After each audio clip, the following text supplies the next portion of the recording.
one thing is going to be to try to figure out what are you already doing on a daily basis that you can create content around.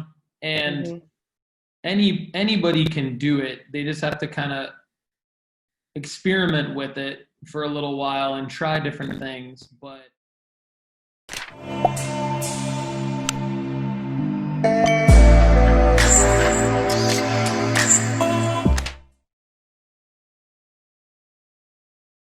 hey, Paul. So, just segue into the question I have for you, and that is, this is a shameless plug, but I'm going to say it. We specialize in data strategy for small businesses.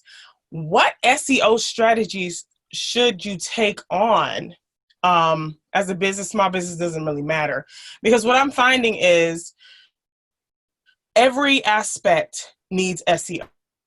YouTube needs SEO. Every place, every platform, every social media platform needs some type of SEO as well. I'm noticing there's algorithms for everything. Facebook, LinkedIn, all of them have it.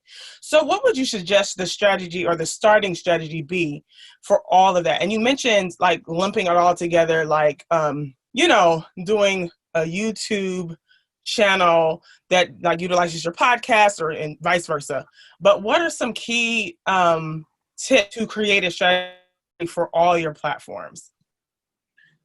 so the number one thing is going to be to try to figure out what are you already doing on a daily basis that you can create content around.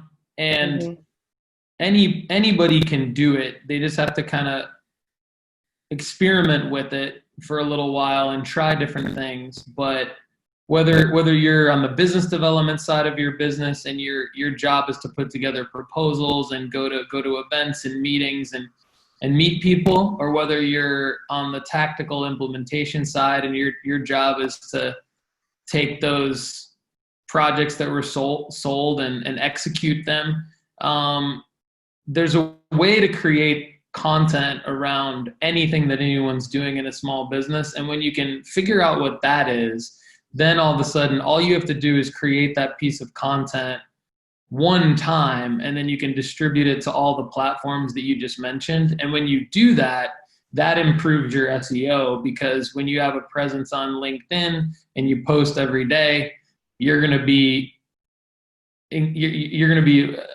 gobsmacked by the amount of profile views and impressions and followers and engagement that you start to get off of that on LinkedIn. On YouTube, when you post every day, you're going to be gobsmacked by the amount of comments on your videos, views, subscribers to your channel, et cetera, et cetera. I could go on about Instagram and IGTV. It's the same thing. It's the same thing on Facebook. And when you put all that together, it helps your overall findability on Google, because Google, if you were to search how to or what is a phrase related to any business, chances are that a YouTube result is going to pop up. You're right. When you can unlock that for your business, your SEO is going to skyrocket, and you'll see the proof is in the data, because you'll go to your YouTube channel analytics and you'll see that the views and the comments and the impressions that you're garnering off of those videos will be coming from Google search results. Then you'll go to your Google Analytics, which is your web data, and then that'll say your traffic's coming in from YouTube and from Google, and you'll start to see how it all kind of comes together.